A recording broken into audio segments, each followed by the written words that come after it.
Isang magandang araw ng Sunday po muli sa ating lahat ng mga taga-Malibay Pasay Church ng Family Tabernacle 1 of the United Pentecostal Church of the Philippines.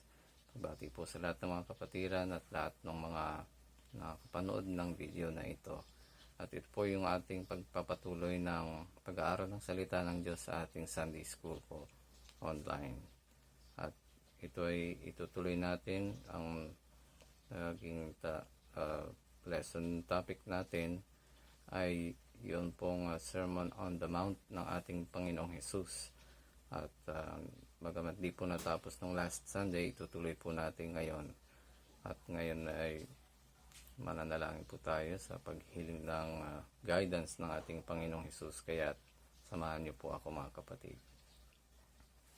Lord, sa makapangyarihan mong pangalan, Panginoong Diyos, Lord Jesus Christ, we pray by the power of your name we ask, guide us and lead us, Lord, and let your Holy Spirit dwell in our hearts and open our minds and hearts to your word.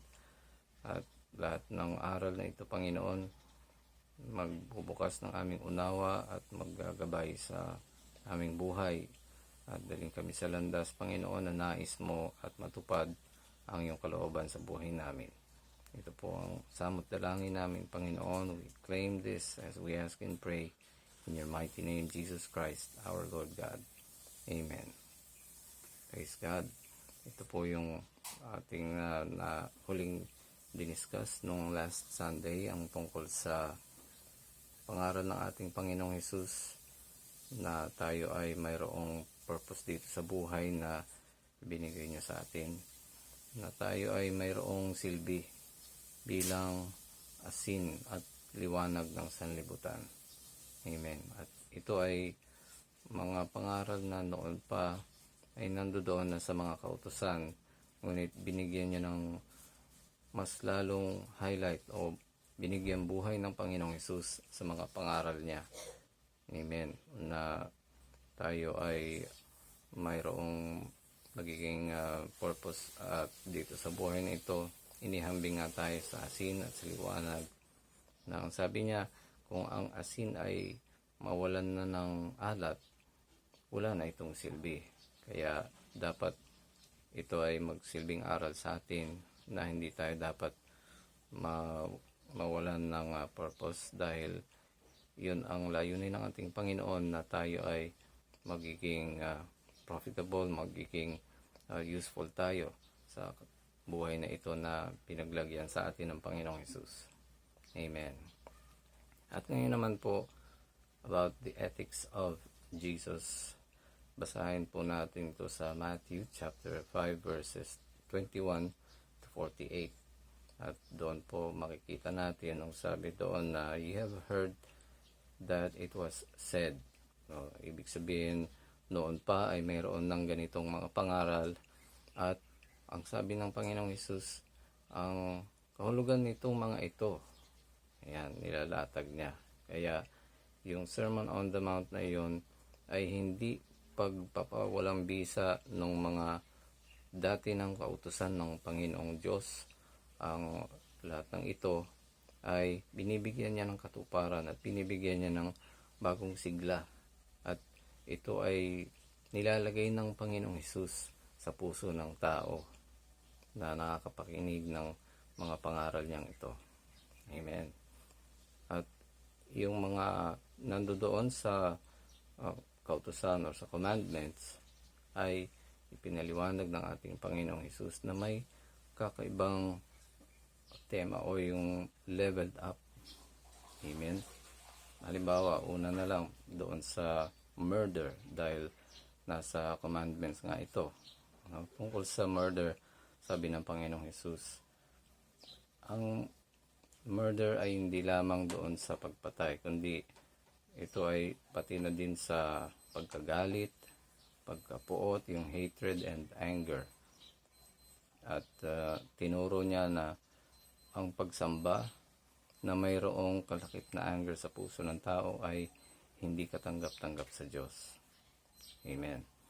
At isa pa doon sa tungkol sa kautusan ng adultery, ang unfaithfulness sa pagitan ng mag-asawa, tinuro niya na ang pasimula ng adultery ay sa puso ng tao.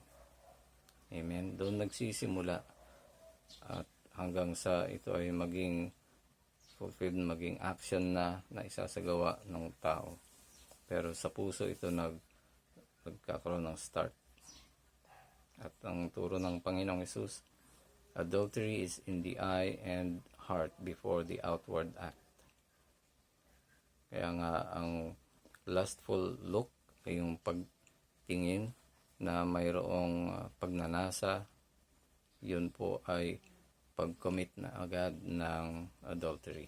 Kaya iyon ay binigyang linaw ng Panginoong Hesus. Amen. At divorce, ito yung bond na inilalapit sa Diyos. Ang mag-asawa ay kailangan magmula sa araw na sila ay kinasal, hindi dapat ito magkakaroon ng dahilan para sila ay paghiwalayin. At sabi ng ating Panginoong Hesus nga, walang karapatan ang asawang lalaki o babae o kahit sino mang tao na kawalang bisa ang pagiging mag-asawa ng lalaki at babae, maliban na lamang sa pagkakaroon ng unfaithfulness o yung pagpandaray o yung pangangaliwa. Alam natin maraming mga bagay na nagawa bilang kasalanan sa pag-maintain ng bond ng mag-asawa. Amen. At tungkol sa oath, ang pagsumpa, Jesus prohibited all forms of profanity, and a man's word must be as good as his oath. Ang sabi niya, kung sinasabi mong oo, yun lang ang dapat mong sabihin, oo. Hindi ka na dapat na sumumpa or magsabi ng mga dagdag pa. Mga naririnig tayo na mga masasama pa yung dinadagdag sa oo o sa hindi. Sinasabi na, oo, mamatay man ang ganito, si ganon, si ganyan. Tamaan man ng kidlat, yung sumusumpa, yung mga ganon. Hindi na kailangan at dapat isang salita lamang. Amen. Retaliation o paghihiganti. Ang sabi ng Panginoong Hesus, there would be no place of personal revenge. Amen. Dahil may Diyos naman. Amen. Praise the Lord. At isa pa, the love of enemies. Our enemies na pagka nagawa nating ibigin ang ating kapwa-tao, kaaway man siya o hindi, ito ay nag-aangat sa atin ng doon sa pinakamataas na antas ng pagiging ganap, na the highest ideal possible, that of perfection. Praise God. At tungkol naman sa sincerity and hypocrisy, tinuro ng ating Panginoong Hesus. Mababasa natin ito sa Matthew chapter 6 verses 1 to 17. At sinasabi niya na makinig kayo na yung inyong pagbibigay or paglilimos ay hindi na kinakailangang ipangalandakan, ipagsigawan, or gantimpala na para sa mga nagbibigay ng limos o tulong ay sa Diyos manggagaling at nakikita ng Diyos ito. Amen.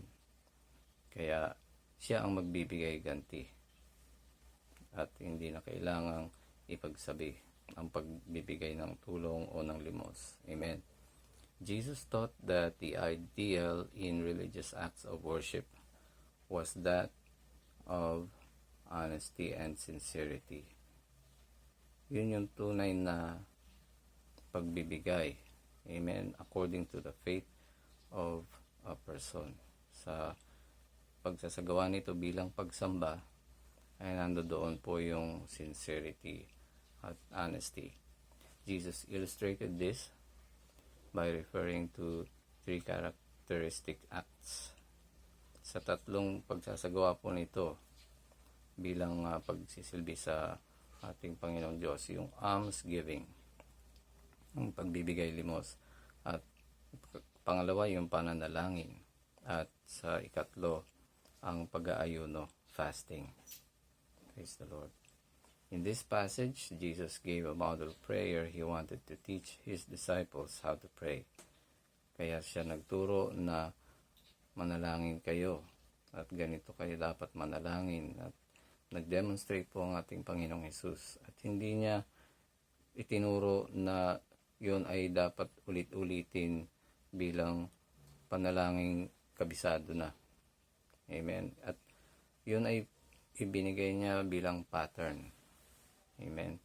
Na nandoon na yung pagsamba, nandoon na yung pagpapahayag ng pagkilala sa ano ang kakayahan ng Diyos, kung sino siya sa ating buhay, ano ang magagawa niya.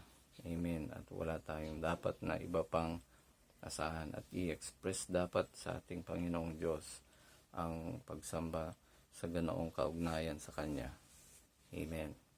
So, He did not mean that it would be repeated in worship, but rather to instruct His disciples how to pray in a simple, brief, and spiritual manner. At nagbigay babala ang Panginoong Hesus tungkol doon sa mga nananalangin ng nasa panulukang daan, at yung mga hipokrito na anyong banal, ngunit ito ay para lamang pala tumanggap ng papuri ng mga taong nakakakita sa kanila. Praise the Lord. At ang turo pa ng ating Panginoong Hesus, the temporal and the eternal.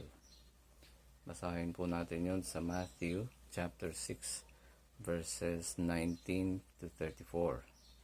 At sabi ng ating Panginoong Hesus sa pangaral niya na mag-impok kayo ng mga kayamanang para sa langit ninyo maiipon, hindi yung dito sa lupa lamang. Amen. And Jesus taught a wholehearted trust in God. He warned against anxiety and worry. God gave life, and He will give the food and clothing to sustain it.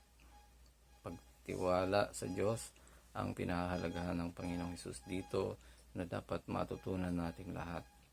Amen. Na binigyan nga tayo ng buhay ng Diyos, at magtiwala tayo na ang Diyos din ang magsusustento sa atin itong buhay na ito. Amen.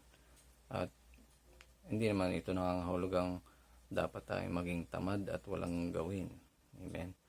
Andun na ang tamang relationship sa ating Panginoong Diyos. Amen. Dahil tinuturo din naman niya na tayo ay dapat na pagpawisan ang lahat ng ating mga kakanin. Amen.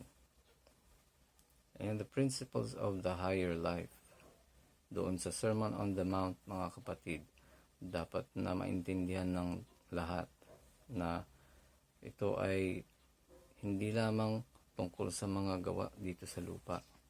Amen.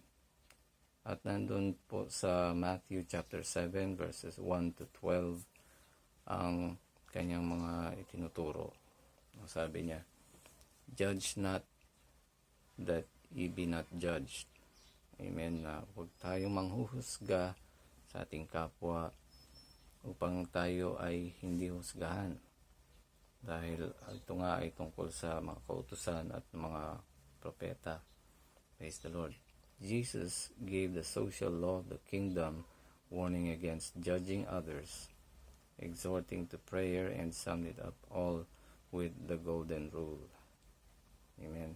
Na turo ito ng ating Panginoong Hesus noon pa, ang tungkol sa ating sarili, tungkol sa ating kapwa, na pantay lamang ang dapat na pagtrato natin.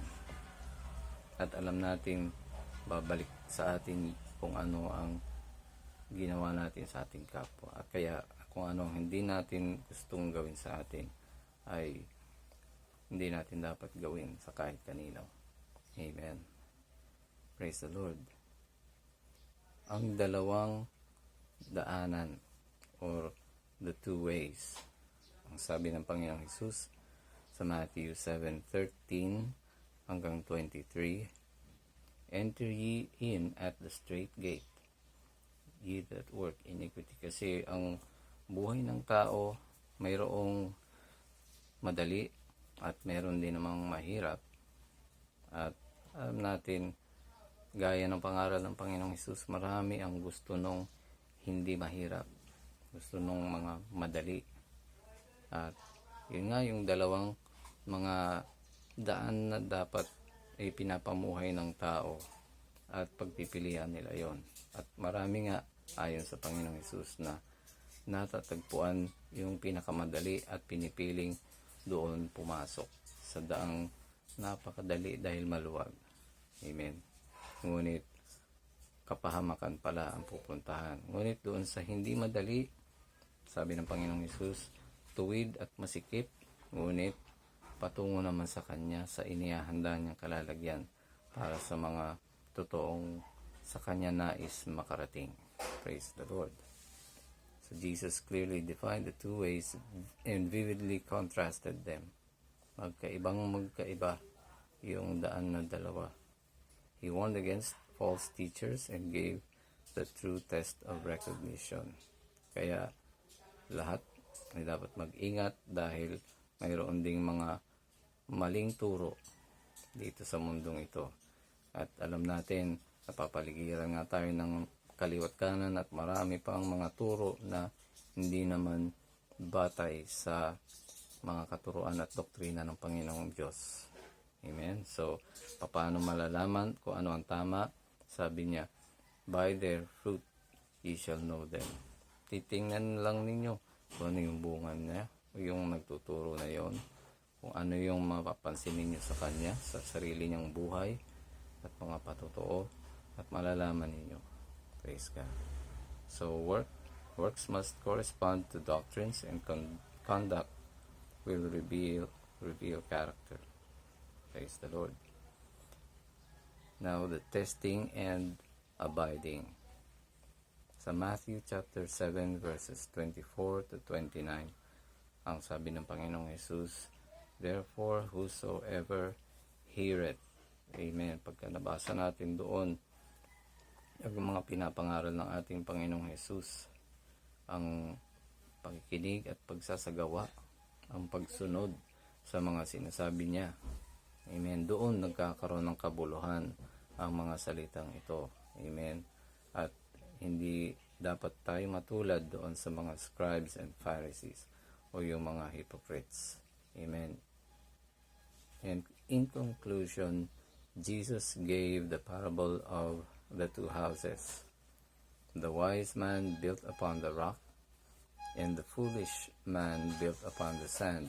Kaya dito pa lang sa demonstration na ito ng Panginoong Hesus ay mauunawaan natin na ang nakalagay o nakatayo sa isang matatag na lugar o na bagay ang siyang hindi madaling magigiba.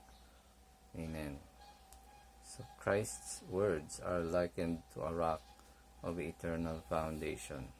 Sa turo ng ating Panginoong Hesus at mga aral niya, pagka dito nakatuntong at nakabatay ang ating buhay, ang isinasagawa natin, ang maaasahan natin, hindi tayo mapapahamak. Amen. We will not fall into destruction. Praise God. We should note the results of his sermon, and the people were astonished, for he taught as one having authority. Praise God. Napansin ng mga tao na mga nakikinig sa pangaral ng Panginoong Hesus na hindi katulad ng turo doon sa mga sinagoga, doon sa mga high priests na bumabasa ng scrolls at mga scriptures noon. Ang ating Panginoong Hesus ay nagsasalita bilang siya ang may sariling salita. Nito yung mga scriptures, kasulatan na noon pa. Ang nagmamay-ari ay kung sino. Praise the Lord. At kung sino ang nagbigay ng mga kautusan. Praise the Lord. Kaya dito na kinamangha ng mga nakikinig. At tayo ay nakakabatid naman na kung bakit siya ay nagsalita bilang isang nangangaral na may authority. Praise the Lord. Kaya dyan po ang pagtatapos ng ating aralin sa araw na ito, ang tungkol sa The Sermon on the Mount ng ating Panginoong Jesus.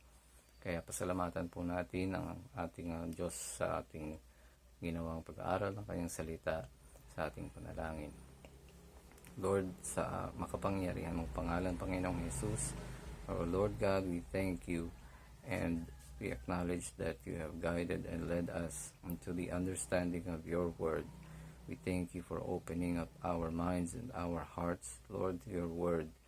And we pray that you will help us keep this as treasures in our hearts and in our lives, that we will be directed into living a life of your righteousness and your holiness being seen in us, demonstrated in this life on earth.